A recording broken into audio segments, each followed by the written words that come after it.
Elie Wiesel was a Romanian-born, world-renowned Jewish novelist and a Holocaust survivor. And he relates a tale that he heard about Lot in the book of Genesis. I'll share that in a moment, but first of all, let me just say hello. And I'm coming to you today from sunny Florida. Thanks for joining me for another heart to heart talk. I hope that you're having a good day. I am. And thank you for asking. I hope that all is going well with you. And just want to let you know that I'm always thinking about you and praying for those who in this audience of our little devotional who tune in from time to time, that I think about you and pray for each of you, even though I may not know who everyone is out there. Anyway, so back to Elie Wiesel's little tale that he had heard about Lot in the book of Genesis. And it was this: a just man comes to Sodom hoping to save the city. He pickets. What else can he do? He goes from street to street, from marketplace to marketplace, shouting, "Men and women, repent! What you are doing is wrong. It will kill you. It will destroy you." They laugh, but he goes on shouting until one day someone stops him. "Poor stranger, don't you see? It's useless." "Yes," he replies. "Then why do you go on?" the stranger asks. "Well, I was convinced that I would change them. Now I go on shouting because I don't want them to change me." You know, to the church at Corinth, the Apostle Paul said, "You know that when you were pagans, somehow or other, you were influenced and led astray to idols."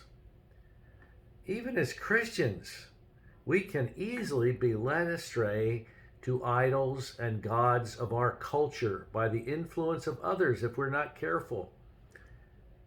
And of course, the idols that we would bow down to today would not be maybe made out of stone or precious metals or wood, but they're idols of our culture: money, materialism, all kinds of things that are not necessarily helping us to come closer to God. So Paul knew that the people then could be easily led away to serve these idols because they came out of that. A lot of those Christians came out of idolatry, and it would be easy for them to go back into it. And just the same, even though we have come out of sin as Christians, we can be easily led astray and allow the influences of our culture to draw us back into the things of this world that are all going to pass away. Someday it's all going to pass away, and only what's done for Christ is going to last. Jesus even warned that false teachers would arise doing miracles in the last days that would even deceive his true followers, if that were possible. I believe we're living in the last days, and so that's something that we should pay attention to. There are a lot of false teachers out there, people that are promoting a gospel other than the gospel of Jesus Christ, that are drawing people unto themselves and causing people to get all involved in the culture of materialism and money. Well, it's so easy to be influenced today, to compromise our faith. So we always need to guard our hearts.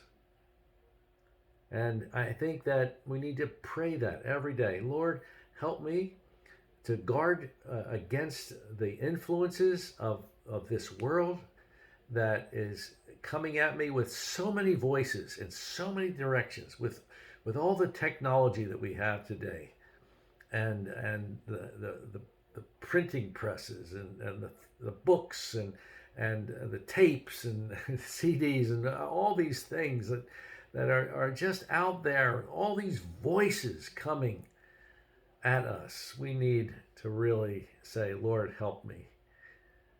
I want to guard my heart. I want to be true to you. I want to be faithful to you, Lord. And that's so important, because one of these days that last trumpet's going to sound, and if we're still alive, we need to be ready.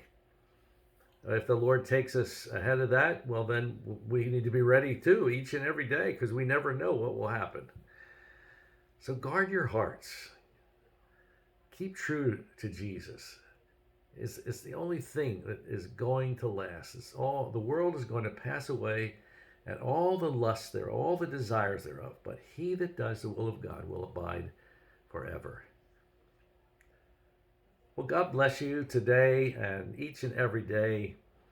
Thank you again for joining me, pastor at Alpha Assembly in Clarion, Pennsylvania.